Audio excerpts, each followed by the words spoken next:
Hey y'all, it's Sean with Murphy's Livestock Auction, Arizona Horse and Mule in Buckeye, Arizona. We have a sale coming up on the 22nd. It's a catalog sale for horses and a liquidation of Mule Power Farms. I wanted to show you some of these carts and talk about them. These are consignments from Mule Power Farms.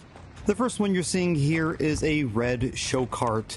The right shaft is broken. It'll need to be doweled together. It's a pretty nice unit though. This is made by a company called Yoder Woodbending and Carriage Company, and they're out of Edgewood, Iowa.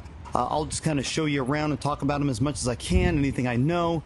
In addition, don't forget, if you do have horses you want to bring out, we're still taking those consignments until Sunday, and we have an open horse sale after the fact. We'll be open early in the morning to take those horses in. You might want to contact me if you want to consign horses outside of the catalog. Now back to the carriages. Next up is a white show cart made by Voyart's Robert out of Quebec, Canada. They make some of the top end show wagons in the world, and this cart here is no exception. You'll notice that the padded seat is sitting on the floor. I couldn't get it set up on the seat itself, so that's where it's going to remain. Moving on, we have what was described to me as a four-cart that's been converted to a chariot. Now, this is kind of an interesting piece in itself. It appears to me that this is a custom-made piece, likely did not come from a business or somebody who manufactures these. This particular chariot was designed for team or cart-based barrel racing and team cart-based steer roping, where the driver would steer it and a man would sit off to the side of it, roping from the passenger side seat. Quite an interesting deal. You can look up videos of it online. It's not something I would say is really common, but this is a really nicely built cart, very well put together. This is certainly something worth buying if you've been looking or you're into this discipline.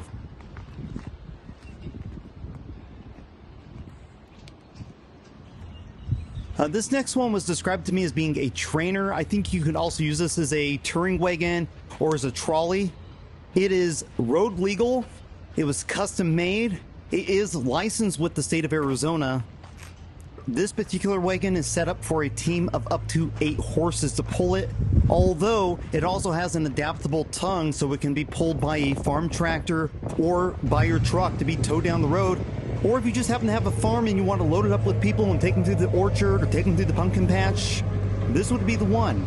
It has 4-wheel brakes on it, and it has onboard power, has a battery in the side compartment, so you can flip on the lights if you happen to be hooked up to a horse, and if you are hooked up to a vehicle, it obviously has the plug-in for the truck, so you can use the onboard trailer braking system and lights of the vehicle for the entire wagon as you're towing it down the road.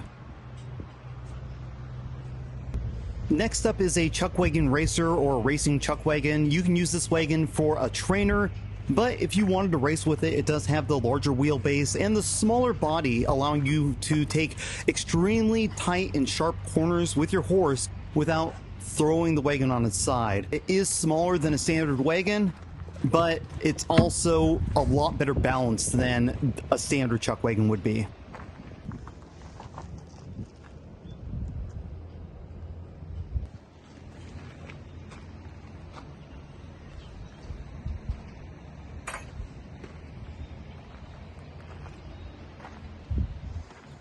This next one is a real showpiece.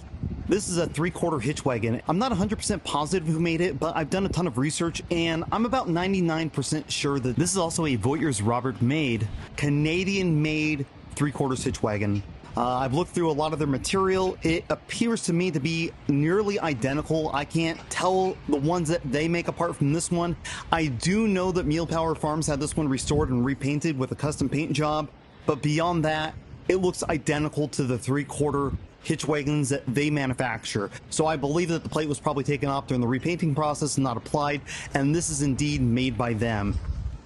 According to Joe, this hitch wagon has the identical running gear to the draft size hitch wagon that Budweiser uses. However, like I said before, this is a 3/4 size hitch wagon, so it's set up for the quarter horse size, or a standard size horse.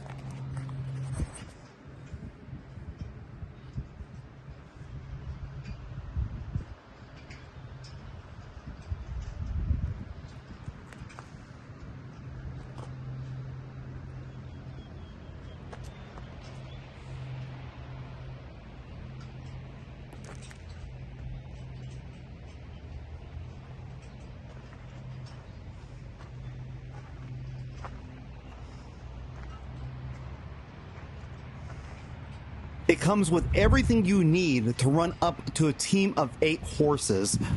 When I took this consignment in and I spoke with Joe about it, he told me that he showed this wagon in teams of 8, 6, and 4. So it's fully configurable to any of those that you wish.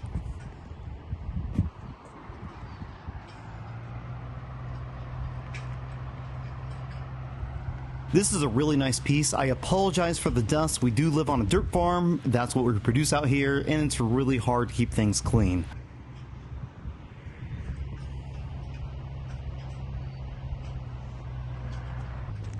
The next piece is a racing chariot. I'm not exactly sure who made this, but it is extremely well constructed. It appears that it was made in Utah, likely by a very small manufacturer.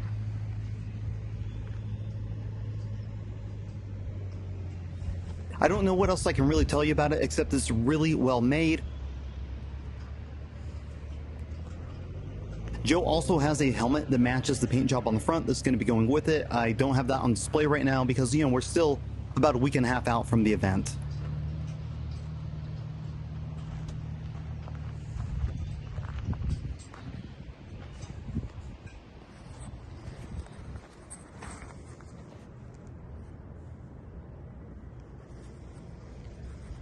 The final piece I'm going to show you on this walk around is a flatbed trailer. The deck itself measures 30 foot long and it's 7 foot 3 inches wide. There's a top deck or a top shelf that goes above the gooseneck part, and that measures approximately 6 foot 10 inches by about 4 foot 3 inches. The total length of the trailer from front to back is 37.5 foot. The trailer's manufacturer is Weldrite, and they're out of Salem, Arkansas. It is a 2003 model, and it is titled for the state of Arizona, and you'll be receiving that title with your purchase. It does have a working winch. We've seen it in action. They hauled a lot of these carriages and chariots in with this trailer, and they used the winch to offload them, and I'm assuming they used the winch to load them onto the trailer as well. It needs a new deck, but overall, over and under, as far as the structure of the trailer goes, it's in fantastic shape. Again, this auction will be held Saturday, October 22nd. The preview is going to start at 10 a.m. The Mule Power Farms liquidation starts right at noon. Horses will start right at 3 p.m. You can find additional information on our website at horseauction.info, including the address and phone numbers for contact. You can also reach out through our Facebook page and send me a direct message, and I'll get back to you with any questions that you might have. Again, if you want to consign a horse, go to horseauction.info. If you wish to get into the catalog, you have until Sunday. Otherwise, you can bring the horse down on the auction day, sign it in, and have it sold that evening. I hope you make the trip out to see us. Thank you so much for watching this preview, and I'll talk to you soon.